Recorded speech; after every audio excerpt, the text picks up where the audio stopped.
So now you've collated all the data, you've done your market research, you've got a financial model. Next, you need to start building out your business plan.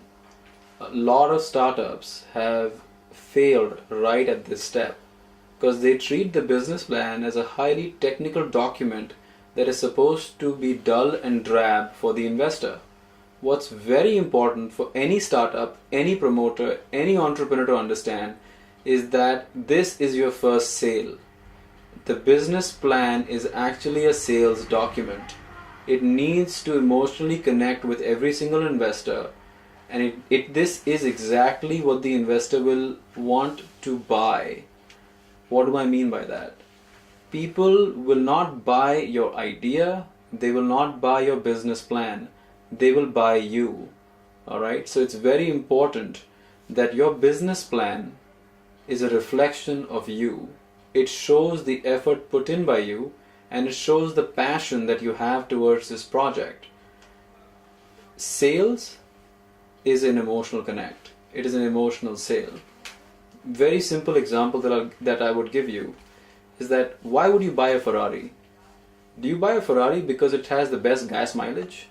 Or do you buy a Ferrari because you know how good you would feel when you were inside the Ferrari?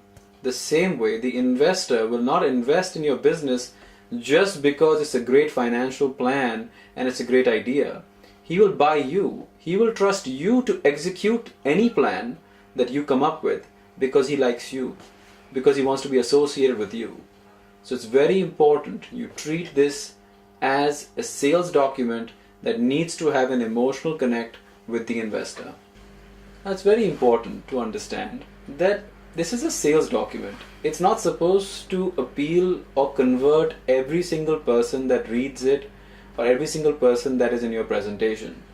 You're going to convince maybe about 5 to 10% of the people that look at your business plan into investing into your business. So with that in mind, understand it's not supposed to appeal to everybody. Just like your business is not something that everybody else can do, the same way the investor will not be every single investor out there. So with that, let's put up a definite structure in place for your business plan.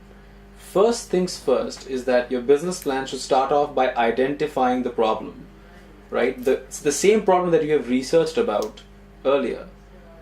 Get in as many media articles in there as possible, highlight those articles, put them in there.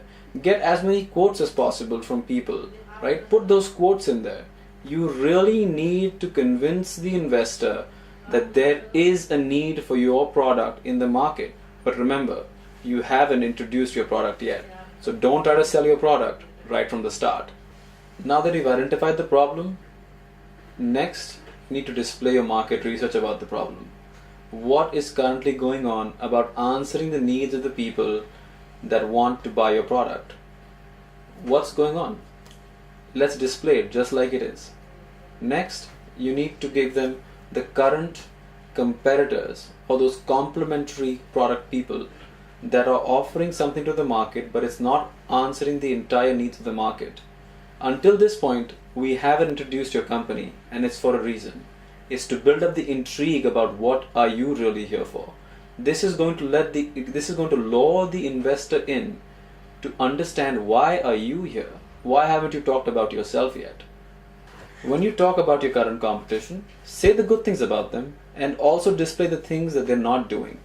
Get as many reviews as possible from their blog posts, from their Twitter accounts, from the people that use their product. Get the good reviews and get the bad reviews and highlight both.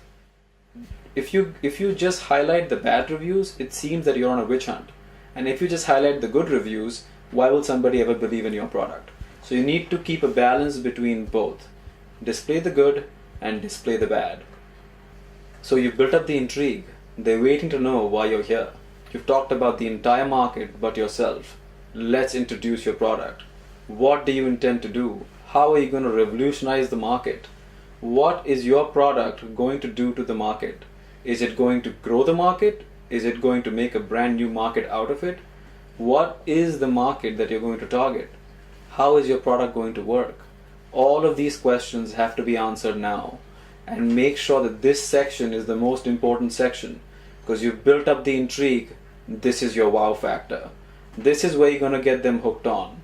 And if at this point they're not with you, you've already lost the game, because this is the time to hook them.